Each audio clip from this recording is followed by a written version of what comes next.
What is good, y'all? Welcome to Let's Cap. I'm your host, Welcome back from Wagertalk at Youcapper Sports on Twitter. Once again, got my guy Chris with me. Chris be capping. We didn't have a show yesterday, Chris, but we did talk about the Lakers game on Monday when we had a show, and a lot of things kind of went the way that we expected. We expected the Nuggets to come out strong. We expected AD and Jokic to do really well. We talked about their matchup and how they can't really limit each other, and they both balled out. The closing of the game was pretty interesting. I think the adjustments that were made on the Lakers side definitely positives coming into game two here. Um, but I ended up taking, so what I ended up betting was the first half team total over 58 and a half on the Nugget side, and they smashed on that one. Just kind of went in and out. I looked at some of the trends and angles for the Lakers, how they do defensively on the road, specifically on in game ones too as well, and on the road in the playoffs. So a lot of things pointed me in the direction of the Nuggets being able to get what they wanted offensively, and that kind of as much as the Lakers did come back in the second half, I think it was mainly their offense that did it instead of their defense. A lot of the guys, I was on a triple double, Chris, and I want to get your take on this. But on the triple double, I mentioned how the commentators throughout the game, especially in the fourth quarter, kept talking about the adjustments made on the Lakers defensive side of the ball, but the Nuggets still scored 60 points in the second half, and most of the damage, most of the reason why that they were coming back was on the offensive side of the ball. So I'm not too sure they could still limit the Nuggets here, but they definitely made some changes offensively to get it done in that side. What are your thoughts on that? Like, do you think that the Lakers can still shit, we're going into game two, but I just want to ask you real quick. Do you think that the Lakers can make any adjustments defensively to limit the Nuggets, or do you think that the big comeback was mainly due to their offense? Because I don't know. To me, it seems like I was watching a different game than the commentators was. Yeah, so I think outside of the adjustments that were made, the biggest adjustment was effort. RC, like I think effort is an adjustment, right? And if you break down the film and like watch it, the Lakers gave up I think 15 fast break points in the first quarter, so that was a big part of it. Like you said, Yeah, you took the first half team total over 58 and a half. I think they scored like 72 points, and a lot of it was like, first of all, you can't, if you're the Lakers, you can't like just play with that lack of effort, like rebounding. Denver dominated them on the rebounding front. I think they were up like 20 at one point, and they were up 10 rebounds. I see on the offensive glass and yeah, 10 rebounds on the defensive glass. To me, that's a lot of effort, right? yeah, Like the Nuggets are a really good rebounding team, but the Lakers hadn't been that bad defensively. I think some of it was the altitude, so that's another adjustment. Like Braun kind of talked about it before the game. The longer you're in Denver, the better you can kind of be equipped to it. So it's hmm, you're going to be a little bit better in game two than you were in game one. But as far as I think the way Denver was able to score, like how easy it was for them to score, that's what changed. The Lakers' worst enemy, RC, is probably their transition defense. They're one of the worst transition defensive teams in the league. They don't get back, right? AD, yeah, Braun, they just kind of take the time off. And if you have D'Angelo Russell and Austin Reeves getting back, then you might as well just have like a fast break the other way, because they can't stay in front of anybody. Like these guys can't stay in front of anybody. And I think Denver was using that to their advantage. If you watch the film, like Denver just they would get the ball, especially if AD wasn't back. RC, we're going straight to the rim yeah, because we yeah, dare anybody else to be able to block our shot. So I think that was one of the adjustments. Like just effort wise, but I also think Denver they made a lot of tough shots. RC, so I don't yeah, know if Jokic had like probably the best game I think I've ever seen him play. And they scored like 100, almost 140 points. So yeah, to me, it feels like some of those guys will slow down offensively. I know that they made a lot of tough shots. They made a lot, but like every shot that was tough or not, it just yeah. seemed like it went in yesterday. So I think we kind of get some average to the means. I'm interested to hear, not maybe not right now, see, but I'm interested to hear your thoughts on like total based on seeing the first one Yeah, kind of for fly sure. I over. think that's going to be one of the ways that I look at it from a side perspective. Obviously, I think we'll talk about it a little bit later, but the Lakers do bounce back typically off a loss in the playoffs, especially this season. We'll dive into that, but let's get into game one of this Heat Celtics real quick. I'm gonna bring up my screen here. Um, and Chris, the Celtics. Go ahead and talk about what you've seen so far in your capping process with this game while I bring up the screen. Yeah, for sure. I think the biggest thing for me I see like is that the Heat just continue to be disrespected. I know we talked about this a couple days ago when we did the show on Monday, but they just continue to be disrespected, and it kind of makes sense, right? Like the markets don't necessarily know what to do with them. You pointed this out the other day. I see that they're just like they're an AC, right? And typically ACs don't make it this far, so you kind of gotta the markets kind of gotta disrespect them a tad bit because you want to kind of put the lines in the middle as far as like series price, as far as like, game ones. And I'm real big on, trying my best to find a way to fade the team that's coming off, an extended series. And we saw the Boston Celtics have to exert, maximum level energy in, not just in game 7, but also in game 6 in a hostile environment in Philly in a game that they were actually losing in the third quarter. So I think coming into this game, it makes me want to fade them from that perspective. And I like that we can get so much with Miami. Like if Miami was a 4.5 point dog today, RC, I'd be like that's a little close. But being that I can get them at 8.5, which is what I did, I like that number. And then you just talk about them as a dog, RC. I think they're 5-1 to their team total over as a dog. Uh-huh. And I know that Robert Williams is going to be in. Like I know Missoula came out said that yesterday that he's going to keep him in the starting lineup. But I still think, from my perspective, that the Heat are going to try to get out and push the pace because you don't really want to have to set up against Boston's half court defense. Yeah. Like they've been that's what got them to the finals last year is their ability to be able to kind of stop teams. So I like the Heat chances, specifically in game one. I typically lay off of game ones. I know me and you've talked about that before on Yeah. your show specifically. Typically just kind of lay off and see what we get.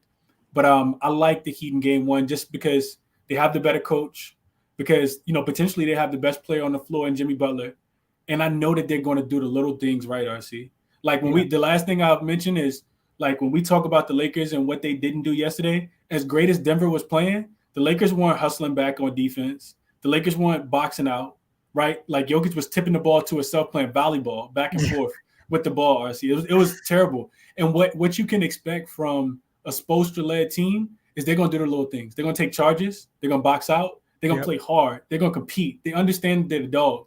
And the Lakers kind of showed up last night, like, just because they had the Laker jersey on, that was going to, get them a win or, help them play defense. And that's not it. So I like that the Heat do the little things. I see box out, get rebounds, take charges, gonna make the right play, not gonna shoot ill-advised shots.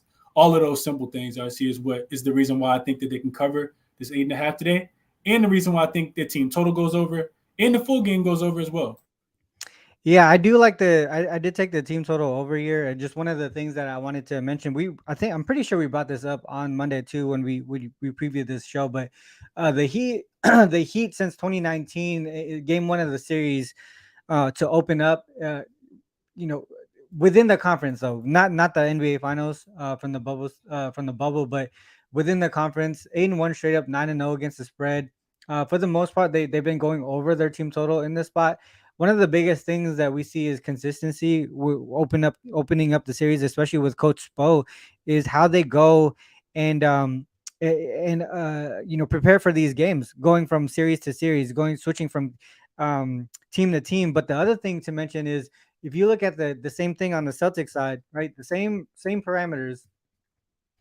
And another important thing is that some of the key players are still within that team, right? You got Butler and Adebayo in Miami. On the Boston side, you got Brown, Tatum, Smart, right? Even Grant Williams is someone who's a contributor that was there, right? Duncan Robinson was with Miami during that time. Some of the key guys are still there, but the Celtics, even though it's a different coach, I don't think we've seen a difference with how they prepare from series to series. From just both a coaching and player aspect, but for the most part, they tend to struggle, right? 4-5 straight up, 3-6 against the spread in these game ones of the series to open up. I don't know if we see anything different here, but the big reason why I took the team total over is like you said. I think Miami's just been getting disrespected so far this series, this playoffs. If we go to this series, this season, we go 2022 PO and team equals Heat, and I think you mentioned this too. Um, but you might have said it as a dog, right? But on the road specifically, uh, their team total is 5-0-1 to the over in these games. I mean, you also touched on the full game over as well, and which is 5-1 to the over. But I just feel like there's, like you said, a little bit of disrespect on the Heat side. Being able to score 101.5, they've pretty much done it all playoff long, except for one game. So if you look at the amount of points they scored, they've scored over 101.5 in every single game except for this closeout game. And we actually, I'm pretty sure we talked about the under in this game, game six, because we said closeout games, game six, game seven is typically under, right? And I'm pretty sure we took the under in that game, and that's ended up what happening. But other than that, every other game has gone over that 101.5 mark, and I think they can do it again here. Whether they, if you don't want to touch the spread, right? If you don't want to touch the spread, you just pivot off of what we feel like might happen. I think the Heat, whether they win or lose, go over 101.5. Any thoughts on that one, Chris? I mean, I don't want to beat a dead horse, RC. So I mean, I agree with everything you just said. The trend that I just put in the private chat, RC, is more like a league trend, and it's really just fading the team that's coming off the game seven. And I'd be interested to, see if I don't know if we can quantify this, RC, but like fading a team that was down like 2-3 in the series as well, because Boston also had to exert a lot of energy. So what I'm seeing from this career, RC, is that Mm-hmm. teams that go to game seven and then they're home afterwards, and since 2015, 8-1 to the over in those games. And I was looking at delta points allowed specifically, right, Yeah. to see if they kind of let up off the gas in the next game. And you can kind of tell that I think in this query there, those teams are 7-2 to the over. Their opponents are 7-2 to the over on their team total. So this is just another one from a league perspective. That's still kind of shows that these fading teams at home off of pretty extended series. Those games typically go over. Let's see if we can figure that out. So we go in PPO.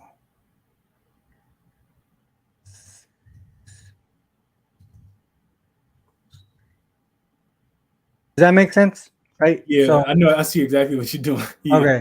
So that would be coming back down on the series to win it, right? So that means Philly had 3 wins in game 6 and game 7, and then they're heading into series game 1. Does that make sense to you? Oh yeah, it yeah, it is. makes Oh, perfect yeah, sense. yeah, Yeah, right here.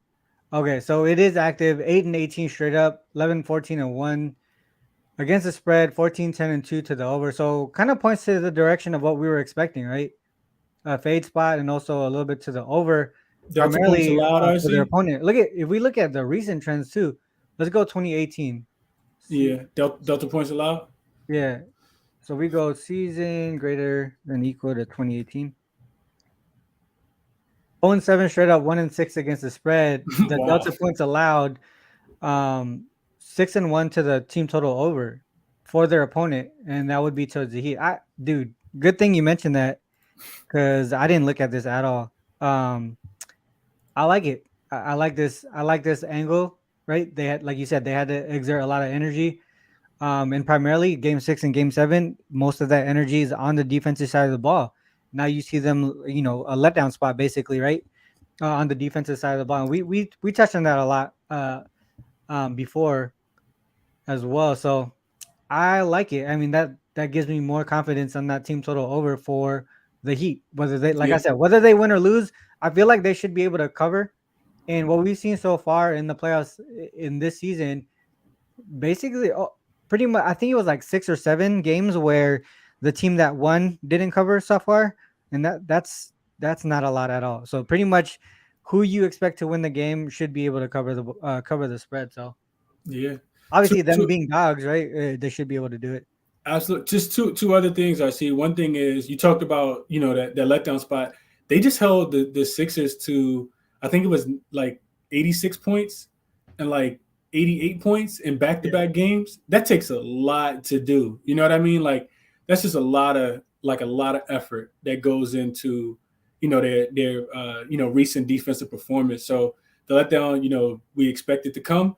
The other thing too, RC, is you think about Philly, or when I think about how Philly is so different from the Miami Heat. When you're playing against the 76ers, I see you got a primary goal.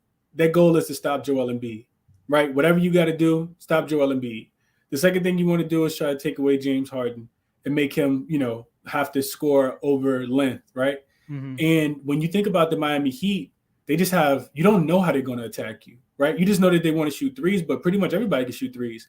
So I say all that to say that you can't really, lock into like one specific player outside of Jimmy Butler and trying to take him away from the game plan. But there's just so Yeah. many other guys, so your game plan is not going to be as pristine, to kind of start the series. RC, that's the last thing I'll add.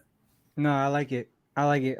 Did you actually bet anything on this game yet, Yeah, I bet or all three. I bet all three. I you bet. did bet all three? Yeah, I bet What the was, what was it again? Sorry, I I just bet the team total over the 101.5. I yeah. bet the full game over 211. Because I still think Boston's going to be able to score. I just don't think that they're going to be able to That play total great keeps going defense. up too, 211 and a half. You know what's funny? I Yeah. see. Me and you talked about this on Sunday. Well, we didn't talk about this on Sunday, Monday. but we talked about this on Monday. I told Yeah. you that I thought it was a tad bit disrespectful that they already had this line out with Yeah, eight yeah, minutes and within 30 the fourth seconds left in the quarter. fourth quarter. Yeah, the total open, RC DraftKings to open the total at 207, Yeah, man, that's which is crazy. crazy. So I Yeah, bet yeah. both of those. I should just get back to the best. I bet both of the overs, the team total for Miami, and the full game over 211. Then I also took the 8.5 as well. With Yeah, it was Miami. crazy because we saw that. I think it was 7.5, Mm-hmm, and then during the show we were like, "Oh shit, it's moved up to 8.5." mm-hmm. So we were like, "All right, let's wait So we on it." wait. Mm-hmm. Yeah, yeah. Okay, so I took the team total over 101.5. I think I might add a little bit to the +8. I like them to cover anyway, so I'll probably add a little bit to that. But my main play would be the team total over 101.5. I think they get that done. Hopefully pretty easy. Let's move on to Lakers Nuggets game 2. We touched on this series a little bit prior to start the show, but I mean, do you think obviously Lakers should have some momentum here, right? And we talked about let's bring that up real quick. So if we go season this year, 2022, and team equals Lakers and playoffs. Right, 9-5 straight up, 9-5 against the spread. But if we say if they're coming off of a loss, right, 4-0 straight up, 4-0 against the spread. Look at the amount of points that they're allowing. They're limiting their opponents in every single one of those off of a loss. But if you go back to, the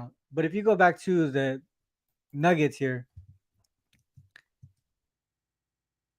and we just say home. Off a win. No, it doesn't even have to be off a win. You just go 7-0. They just protect home court really well, right? Obviously, they didn't cover the closing line, but they did cover the opening line here. This one, I think this was not the closeout game. I don't think, was it? Yeah, I think that was a closeout That game. was that the closeout game? Okay, Yeah.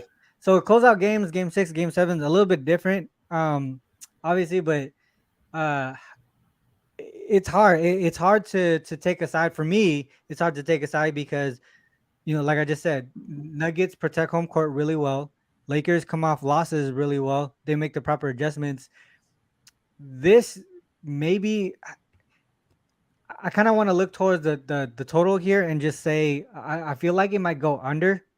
I feel like the defense is going to show up here.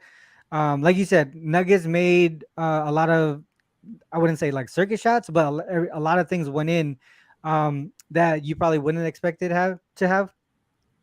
Lakers made the adjustments offensively in the second half there.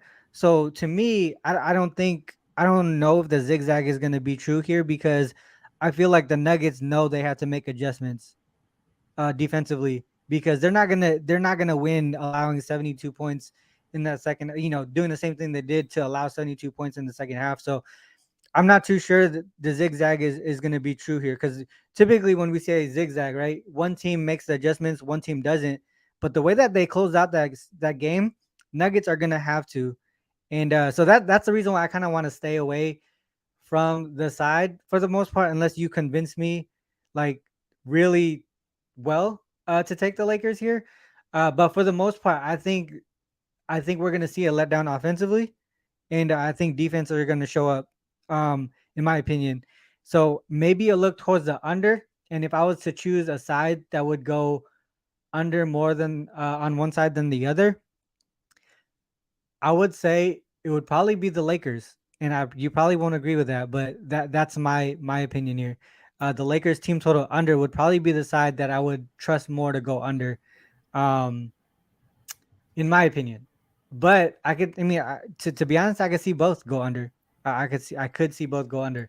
What are your thoughts on this one, Chris? Yeah, so right back to what you just said, RC. I think there's a real possibility that the Lakers team total could stay under, and they could still potentially win the game, right? Yeah, Like it yeah, just yeah. could work out that way, for sure. Or they could still cover the game with their team total going Shit, under. we So I did. couldn't, I did that in the last series. I took Lakers team total under. They ended up winning and covering that game. I forgot what game it was. I think it might have been the closeout game. and you still cash. Yeah, still cashed the team total Yeah, under. They still yeah, won and yeah. covered. So, and that's the reason why we talked about it on Monday too. Like taking these series bets in the later part of the playoffs is a lot harder. It's kind of taking it game by game and seeing what adjustments are needed to be made, and if you think they can actually make it. And defensively, I think that's where it happens for both teams. So, my bad. I didn't mean to cut you out, but we're kind of going in that direction. So I just wanted to No, add no, that part. no, no, no. Yeah. Absolutely, absolutely. I see. I think the interesting thing about this game, RC, in my estimation, is that when we talk about the zigzag theory, we typically think about a team making a lot of adjustments after potentially getting blown out, and that's the way that the game was kind of going in the first half. But the Lakers made a lot of halftime adjustments, right, where they were able to kind of get things to kind of turn around in their efforts as far as on the defensive end. The Nuggets still scored 60 points in the second half, I want to say, which is a little bit more than the Lakers are typically allowing. They also shot 55% for the full game, which is Lakers typically don't allow teams to shoot 55% or 47% from the 3-point line. So I think that's the one that kind of throws a monkey wrench in, like you said, RC, and taking the team in the zigzag. Yeah. But to me, and I would agree with you, I don't know if the Lakers necessarily win game two. I didn't take them on the money line, but I did take them plus the 6 last Yeah. night. That I makes thought sense. 6 was a tad bit too high. I think if they lose the game, it'll be another, tightly contested game. And I think that they're live to win the game as well. One thing that you mentioned, RC, that I absolutely agree with is that the Lakers made the adjustments. Coach Mike Malone is a pretty smart coach. He's also going to make his adjustments as well, right? With Rui Hachimura Garden, like having such, we can call it success based Yeah. Yeah. on Yeah. how Jokic played in the first half, and he played great in the second half too. It just wasn't as great as he was in the first half. So he's going to make his adjustments as well. But it's really going to be on, in my estimation, it's going to be on the effort that you get from the Lakers, which we kind of talked about. Like, are they willing to do the small things like box out so Jokic doesn't finish with? Jokic had 15 rebounds at halftime, RC. Like like He you had he cannot, had 12 in the first quarter, I think. dude, If I'm not dude. like His line was 13 and a half. Like you can't allow that. You know what I mean? That's we talked effort. about it on Monday too, Yeah, Chris. we Both did. We AD did. and Jokic. Yeah. We absolutely talked about it, dude. But you can't allow that. That's a lack of effort. You have to be able to get back in transition. And if you don't, you'll find yourself down 0-2 in this series. So the Lakers haven't been down 0-2 in a series. I think going down 0-2 doesn't really suit Braun too well. Yeah. Honestly, just because of the simple fact that he's an older player, and now you really have to kind of muster up a lot of energy and effort if you do go down 0-2. So I think you see maximum level intensity with the proper adjustments from both sides. I think that probably leads to a little bit more defense as well, I see. And like I said, I took the Lakers plus the 6 just because I don't feel like it's going to be, a game that kind of gets away from the Lakers. I think they will, come out here and play harder. And playing harder will, in turn, with the adjustments, will in turn, make the game a tad bit closer, especially when they were down 20 points, in this game, and still, fought their way back and were ill-advised LeBron James three-pointer away from tying the game with 40 seconds left. Hmm. Yeah, a lot of great points there. The other thing too, Chris, I was kind of looking toward to the questions in the chat. I think they're bringing up some good stuff. But looking at AD after 40, looking at the Lakers after giving up 135. So I did a little bit of digging here. So we go to uh, Lakers after giving up 120 after the All Star break, because we know the big difference between before and after All Star break for the Lakers team here. But After giving up 120, 4-1 straight up, 4-1 against the spread, 4-1 to the over actually, and the Lakers team total over in all those games. That includes a couple games here against the Warriors. So, I mean, luckily I haven't placed a bet on anything yet, but that kind of talks me a little bit off of that team total Lakers under. Let's look at real quick. Let's look at both AD and LeBron both played 40 plus. Is that right? Let's look at that real quick. So we go Lakers and we'll go AD and LeBron. 40 for LeBron and 42 for AD. Let's just do 40 and 40 real quick. Minutes, greater P minutes. Greater than or equal to 40. And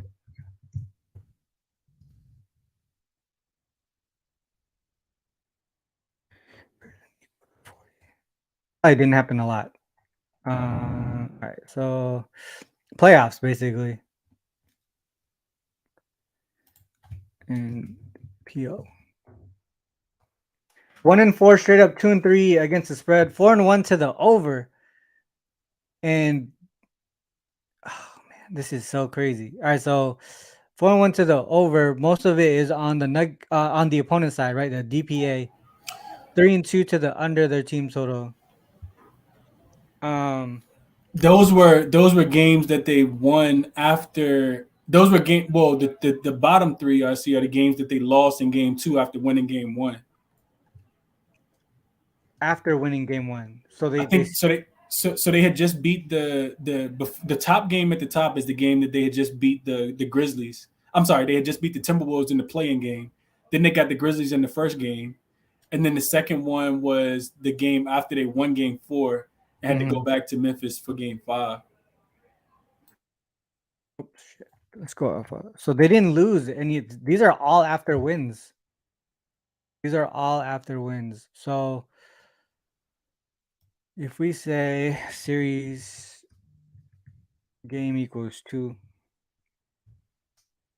2-1, so game two of that series, but they won game one, so it's a little bit different. What No, about What about let's look at the Nuggets after key points.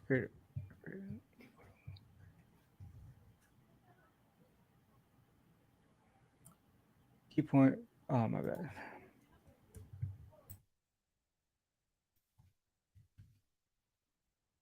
All right, so first time over 130. We go 124-1 straight up 3-2 ATS. what about the Nuggets RC at home after winning game one? Because they've won game one every single game, every single round so far. Mhm.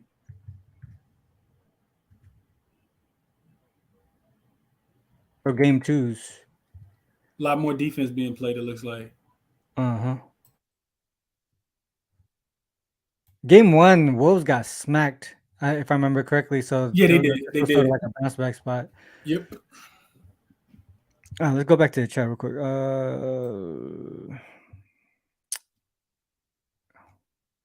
Zigzag theory. I think we talked about that. Equanimus. Shit, I don't even know how to say it. We did talk about the zigzag. I don't. What do you think about that, Chris? Do you think the zigzag holds true? I kind of said my piece about it. Like I feel like typically we say zigzag. One team makes an adjustment, one team doesn't. But I feel like both teams are going to make adjustments regarding based off of how that second half went. It was a tale of two halves. If you're the Lakers, you got to watch first half. Yeah. The second half was good. If you're the Nuggets, you got to watch the second half. The first half was good. Yeah. So Yeah. so I think that's why I don't necessarily think about the zigzag. I just do think that the Lakers, can make enough adjustments and play harder, right? Like I keep talking about the effort.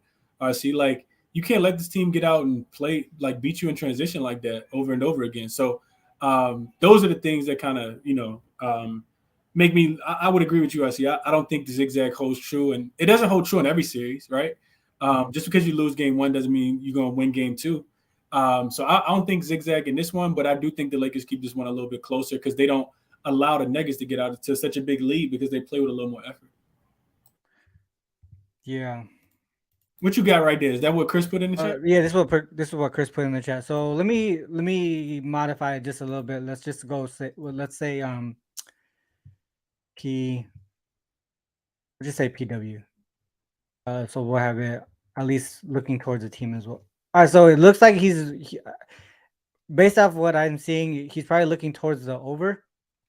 Um, one thing to mention though is like the cluster of unders in more recent years. Also, a lot of these are like before like the modern ball, which is you mainly 3 pointers and shit like that. So I'm not 100% sure I can trust the ones before it. But let's just pull up recent years. So let's say 2018 again.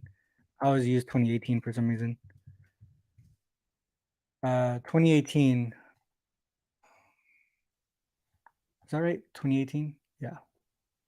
It says 2018 in the playoffs, a game went over by 20 points or more, and the site is the same as the previous site, and the total is only 3 points. It's 3 points higher than the previous total.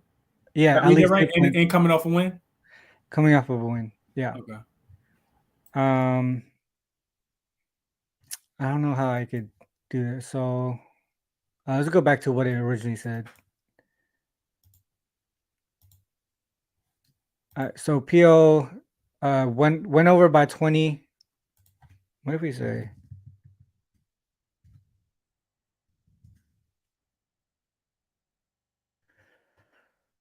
So if we say it's not game one of a series, um, comes down a little bit. RC, what if we say it's game two specifically? Like game one went over by 20 points. What happens in game two if game one went over by 20 points?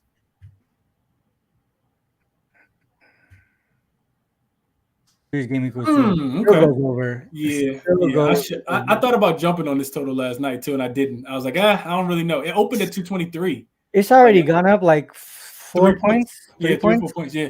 It was at 223 and a half last night when I looked at it, and it just started getting popped, and it just kept going up. I watched it go up for like 15 minutes. I was like, I'm not gonna touch it.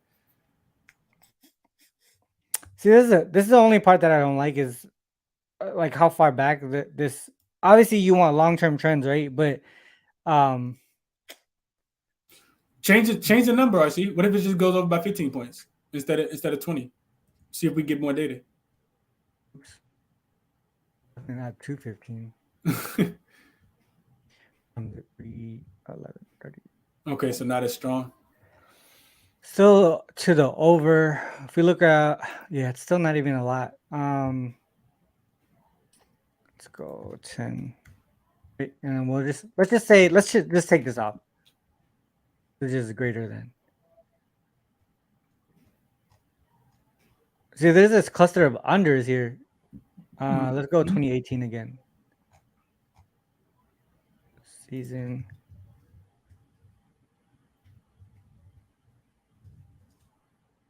I mean, I think the logic, what he's trying to do makes sense. Yeah, saying that the total went over that many points is probably gonna go over again. Yeah, because the total and the total moved up again. So The it's total basically moved up, saying yeah. like the books are saying it's gonna go over again. And this is what you got pulled up right here. I see is kind of what I was thinking. I was thinking more so. I already missed the best number if I wanted to take the over. So why not let the public keep hammering the over, and then then the sharp money will probably come back in on the under towards right at game time is what I'm thinking. What you think? Say that one more time. So I was thinking that when the total, I've been playing a lot. Me and you've been talking about this. I've been playing a lot of totals and sides as soon as the number becomes available, right? And because the total was getting popped last night when it opened at 223, and I watched it kind of go up, I don't want to get the worst of the number, right? The total's already 3 points higher. Yeah. So if the public is going to continue to hammer the over because the first game went over in the first game, right, and went over by 20 points. Then you just continue to let the money come in on the over. Then the sharps will probably jump back in and take the under. Later based on a query like this. Yeah. No, I agree. I get what you're saying. I mean, that's kind of what I was saying about how like it's already moved. 3.5 points. Like what we've seen this game already get affected by the opening and closing line from a side perspective, at least, right? It opened at what 5.5, closed at 7. What was the margin at the end of the game? 6, right? So maybe this series is just really uh tightly capped, and I still look towards the under, especially with how both offenses closed that game. I think the defenses is what defense is where the most of the adjustments are going to be made. But based off of this trend specifically, and it's a little bit opposite of what I was saying earlier, which was I would think that the Lakers team total under would be more um the side, but it looks like it would be towards the Nuggets side, right? This would be what 9-2 to the under for the team that won game one. Which also makes sense, right? Because the team that lost got to be the team to make more adjustments, Made right? more, Yeah, yeah, yeah, if you won the first game, you may be a little, not that Denver is at all, but you may be a little more complacent, right? yeah, yeah. If you lost the last game and you know why you Mhm. lost it, you kind of want to come out and play your best defensive game to kind of tie the series up. Because with this trend, and this is the great thing about SDQL, I see with this trend that you have up, it's only 4 series game 2, and it's also off a loss, right? Yeah, So it gives you kind of you get all that kind of bottled up in one query. So I yeah. like this one a lot. I like it. All right. What else? Anything else, Chris, on this one? Anything else to look up? Jr. Just real quick, can you? I don't know what you mean by the search bar. Are you talking about this right here? Probably just like the parameters. Yeah, just The yeah. parameter. I would Uh, just tell them to use the manual. I see is what I yeah, there's a typically tell manual people. on SDQL site. I think is this one here, Sports Data Query Language. So if you're on the site, right, you just click on this Sports Data Query Language. It'll take you to this page, sdql.com, and all the parameters uh, are here, along with like how you structure your query, whole bunch of stuff that I don't even use, to be honest. But you just gotta double check to make sure that the query still works or the parameter still works, because if I remember correctly, the owner of this site and the owner of Killer Sports are now different. It used to be the same. I'm not 100% sure, but just double check to make sure it is working. I think the data being loaded might not be exactly all the same. But yeah, hopefully that answers your question, Jar. All right. I think anything else, Chris? My bad. I was trying to. No, you good. Actually, I think from I didn't really.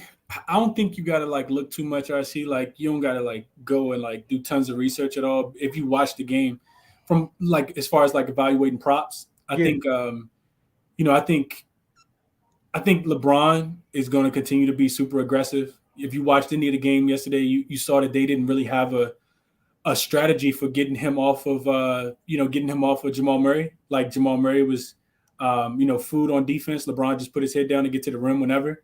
Hmm. So taking LeBron points plus assists, because maybe they shoot a double team at Bron if he continues to attack Jamal Murray, who is struggling with the ear infection as well. I think you could go back to LeBron points. AD, I don't think they have a matchup for AD either.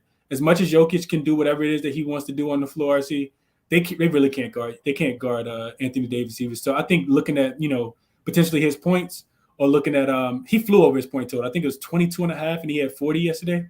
But same thing for LeBron. I think we see a little more locked in LeBron, just because he understands that the way you attack Denver, if they have a weakness on the defensive NRC, it is their presence in the paint, right? They don't have a lot of rim protectors, and you can't get Jokic can't pick up fouls. He's that significant of a player on the offensive side. He can't pick a foul, so Jokic will literally give you a layup because he's like, I guarantee you won't outscore me on the other end. So Yeah. so I like if I'm looking at props, I'm looking at early looks, I'm looking at Braun points and assists, probably together. I know his assist line opened at 5.5. He had 9 yesterday. RC barely missed a triple double. So I think Braun points and assists, just in case they try to double him and get the ball out of his hands. And then AD points is something else I look at. Also Jokic. This dude still can get rebounds. Like he's still gonna crush the rebound. So I'll be looking at those 3 props if I'm looking at anything on the prop market. Uh, there's a comment there. Besides Jokic, you can do LeBron triple double. It's almost like sorry, my bad. This one, It's almost like you probably just take both of them to take the triple double. To be honest, I think that. Do we expect LeBron to play another 40 plus minute game? I would think so. I think the only way he doesn't RC is if the game gets out of hand, right? One second, Like sorry. like unless the game gets out of hand, Yeah. I think he's absolutely in because what the last thing the Lakers want is to go back home down 0-2. So you kind of got to leave it all. And then when is the game's played on Thursday, right? The Hmm. next game is not until Saturday. So you Yeah. got to fly back home and, he'll get his rest and recovery. But at this point, you kind of got to leave all your eggs, take them out of the basket. You can't leave anything in the basket, I see. So I would absolutely expect another 40-minute game from LeBron as long as the game's kept close. Absolutely. Yeah, I like this comment that Jeffrey put up here from Jimmy Butler. This is our year. We're gonna go into this game one and do what we were supposed to do. Be the first one to floor, man. Jimmy is a dog, man. He is a dog. Dude, I love that dude. Um, I think we both were in agreement in that game, right? Let's go. Let's go. Let's move on to closing comments. I think we were both in agreement in that game. We both took the team total over 101 and a half. I'm gonna add the +8 here for Miami. And then you also added the 211 and a half, right? Or no, sorry, 211 over 211. Those were your plays. Anything from a prop perspective in that game? I know a lot of the guys in our chat was looking at Bam. Yeah, I think Munaf mentioned Bam. I couldn't talk anybody off Bam. Yeah, He just does well against Boston in general. Like he's been one of their kryptonites. yeah, I also think looking at it from a Boston perspective, Tatum rebounds and assists. RC dude's gonna play 40 plus minutes. He continues to crush that line. Boston, Miami doesn't have a lot of great rebounders. They just kind of collectively rebound the ball well, right? They don't have a lot of like size. They have Kevin hmm, Love, but we'll see what his minutes kind of look like. It's gonna be a fill out game. So I like just because Tatum has the ball in his hand so much, I like his rebounds and assists. Line's typically like 14 and a half. I want to say he's like 8 of 9 in his last 9 games. yeah. So yeah, I would look at Tatum rebounds and assists.